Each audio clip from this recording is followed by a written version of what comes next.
Hello students, good morning. Now welcome in our English class. Student, today we shall discuss our first unit, that is changing time. As per this unit we shall find that as the time passes, the views of the people also change. What are the views? Present generation has such type of views are not there in the mind of old people. आज के बच्चों के जो विचार हैं वो वृद्ध लोगों के विचार नहीं हो सकते. There is gap between the views in both type of generation. So let's start. तो दोनों तरह की जो जनरेशन है उनमें विचारों का अंतर होता है, भेद होता है. यानी जो युवा जनरेशन, युवा पीढ़ी जो ऐसा सोचती है वैसा वृद्ध लोग वैसा नहीं सोचते. Young generation wants to have all type of freedom. युवा पीढ़ी जो है हर तरह की आज़ादी चाहती है. Freedom of thought, freedom of clothing, freedom of keeping their own hairstyle, like that way. So now you are watching here A7. Do you want to know the real you? क्या आप अपने आप को जानना चाहते हैं? Check out what you would do in each of the following situation. ऐसी situation में आप क्या करेंगे? अपने आप को आपने जांचना है इस एक्टिविटी के द्वारा. If you would do something different, write your response in the space provided. ये आपने रिस्पॉन्स जो है, if you would do something different करेंगे तो if you would do something different right your response in the space provided. यानी ये जो 3 option दिए इनसे अलग अगर आप करना चाहें तो वो जो 4th प्लेस पर आपके लिए ब्लैंक स्पेस है वहाँ पर लिख सकते हैं. तो यहाँ पर फर्स्ट सिचुएशन है, if your friend have plan a party. आपके दोस्त ने पार्टी के लिए प्लानिंग की है.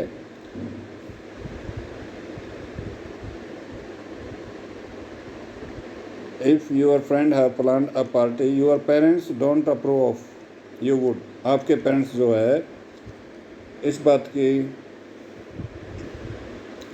आपको परमिशन नहीं देते कि आप वो पार्टी अटेंड करें, तो आप क्या करेंगे? You would not attend the party. आप पार्टी अटेंड नहीं करेंगे, या झूठ बोलेंगे, या कीप ट्विस्टिंग, अपने पेरेंट्स के ऊपर दबाव डालेंगे. So I think your answer should be in first option. Your answer should be like first option. पहले ऑप्शन की तरह आपका ये क्या नाम है आंसर होना चाहिए कि आप पार्टी अटेंड नहीं करेंगे यदि पेरेंट्स नहीं चाहते तो. नेक्स्ट है, if you saw a classmate of your cheating in exam. आपके दोस्त को आपने एग्ज़ाम में चीटिंग करते हुए देखा तो क्या करेंगे? You would ignore it. आप इसको अनदेखा करेंगे. इग्नोर मीन्स अनदेखा करना. टेल द टीचर, टीचर को बताएंगे, या टॉक टू द क्लासमेट, उस क्लासमेट से आप बात करेंगे. तो इसका सेकंड ऑप्शन सही है. You should tell your teacher so that teacher would punish him for doing that cheating. आप अपने टीचर को बताएंगे ताकि उसको टीचर पनिश कर सके या उसको सलाह दे सके कि वो ऐसा ना करे और उसके ऊपर आगे से नज़र रख सके. नेक्स्ट है सी पार्ट.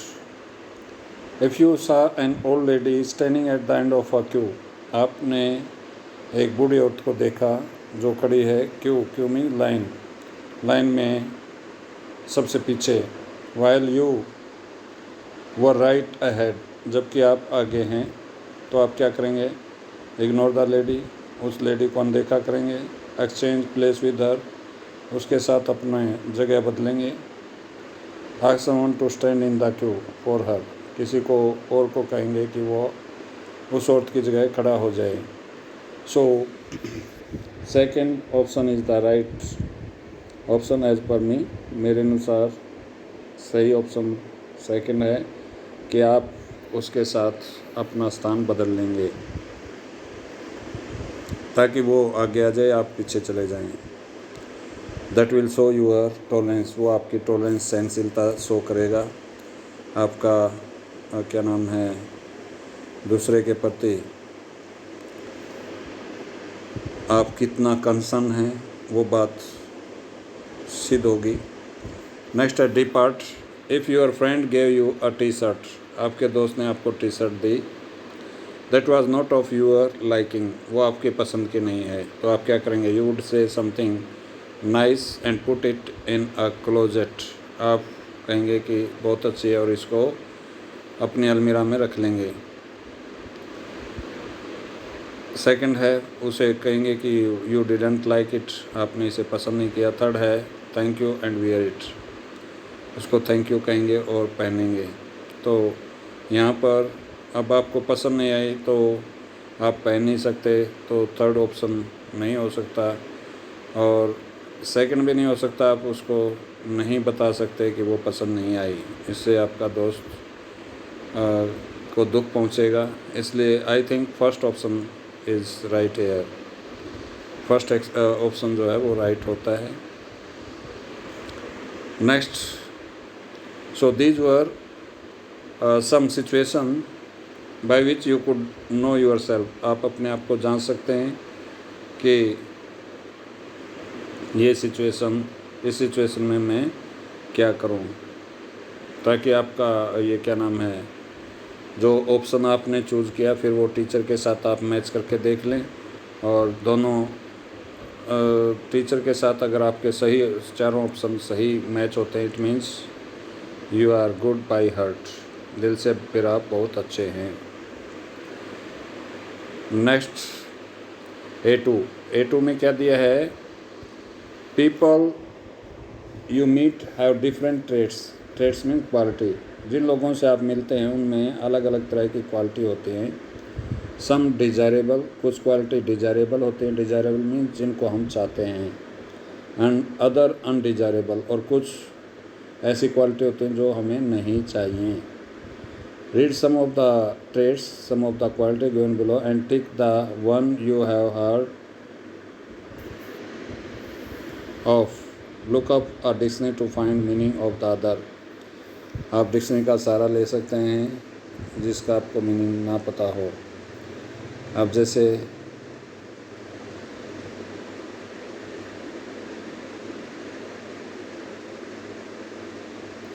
आपने ये बताना है किसके बारे में आपने सुना है, वहाँ टिक करना है।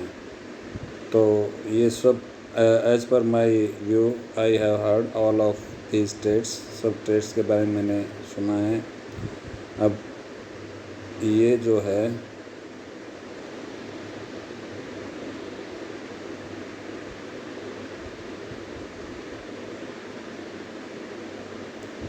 नेक्स्ट एक्टिविटी देखते हैं, जहाँ पर ये बताया गया है कि इनको डिफ़ाइन किया गया है। तो इनमें से आप ये देख लेंगे को किसके बारे में आपने सुना है। You will check yourself. Next page पर देखिए, ये यहाँ पर डिफ़ाइन किया गया है रिस्पेक्टफुल कौन होता है। वन हु शोज़ पोलाइटनेस, जो पोलाइटनेस शो करे, ऑनर शो करे, दूसरों के लिए सम्मान शो करे, वो रिस्पेक्टफुल होता है। नेक्स्ट है one who has the intelligence to form reason judgement, जो सही निर्णय करे, वो क्या है? अंडरस्टैंडिंग।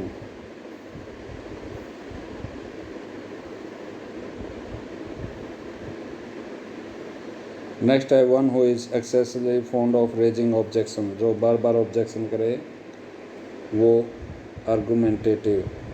नेक्स्ट है one who is willing to adopt, जो किसी भी स्थिति में डाल दिया जाए तो उसी स्थिति के अनुसार ढल जाए, वो है अकोमोडेटिंग।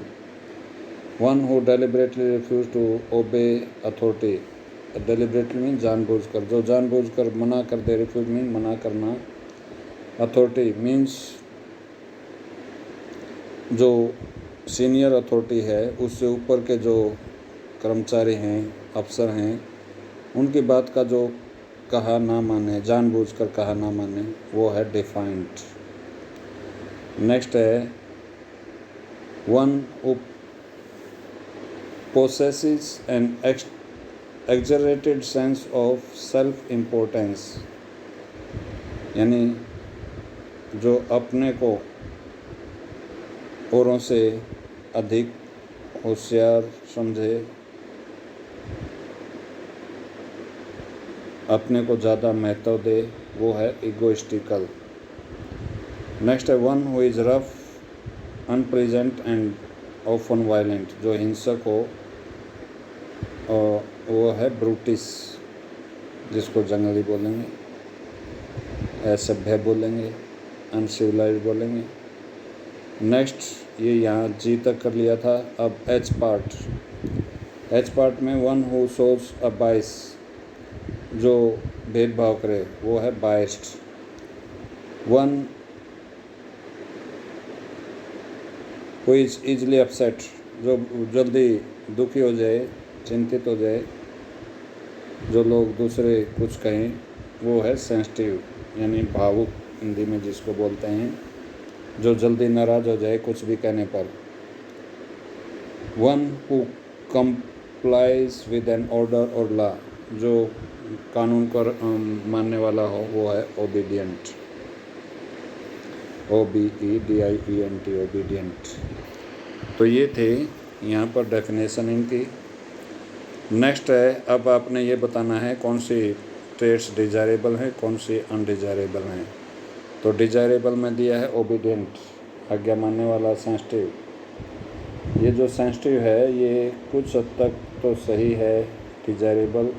अगर कोई ज़्यादा ही सेंसिटिव हो, लिमिट से ज़्यादा, वो अनडिजायरेबल हो जाएगी। अंडरस्टैंडिंग, समझ रखने वाला, रिस्पेक्टफुल, आदर रखने वाला, अकोमोडेटिंग, यानी किसी भी स्थिति में डाल दें तो वो उसको अपने आप उस स्थिति में ढल जाए।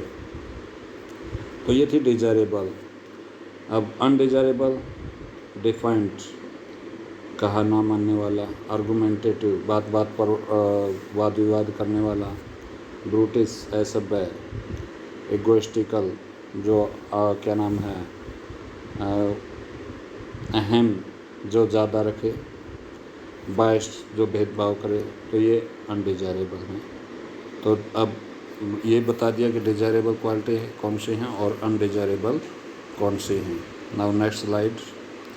यहाँ पर आप देखेंगे कि ये जो आपको A4 दिखाई देता है, इससे पहले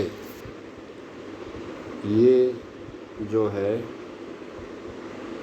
ये टॉपिक दिया हुआ है। इस टॉपिक में किसके बारे में बताया गया है? प्रोनोए, जो एक टीनेजर है। टीनेजर क्या होता है? The child who has age group of 11 to 15-16, जिसका एज ग्रुप 11 से 15 या 16 साल के बीच का होता है। तो यहाँ ये A3 में कुछ कितने पेज पर, 1 2 3 और ये 3 पेज का कोई टॉपिक है, जिसमें प्रोनोए एक काउंसलर से मिलता है। काउंसलर होता है बड़े स्कूलों में, जो सलाहकार होता है। तो वो काउंसलर से मिलता है और काउंसलर को अपनी प्रॉब्लम बताता है। वो बताता है कि मेरे पेरेंट्स जो है मेरे को वो चीज़ें नहीं करने देना चाहते जो मैं करना चाहता हूँ। अगर मैं कोई, वो प्रोनोए कहता है, अगर मैं कोई दोस्तों से बात करता हूँ तो उससे नाराज़ हो जाते हैं। मैं फैशनेबल कपड़े पहनता हूँ, उससे नाराज़ हो जाते हैं। फैशनेबल हेयर स्टाइल रखता हूँ, उससे नाराज़ हो जाते हैं। तो ये डिफरेंस था, जनरेशन गैप जिसको कहेंगे।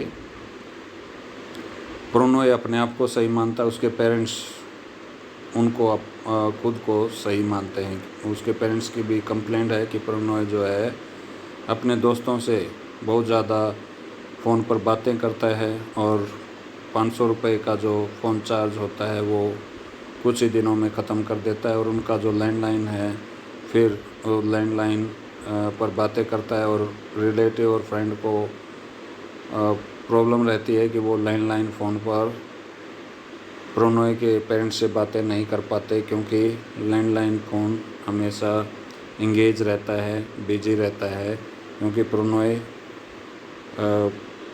मोबाइल पर जो उसका 500 रुपये का जो डाटा होता है वो जल्दी ख़त्म कर देता है, उसके बाद लैंडलाइन यूज़ करता है। तो ये पेरेंट्स की प्रॉब्लम है।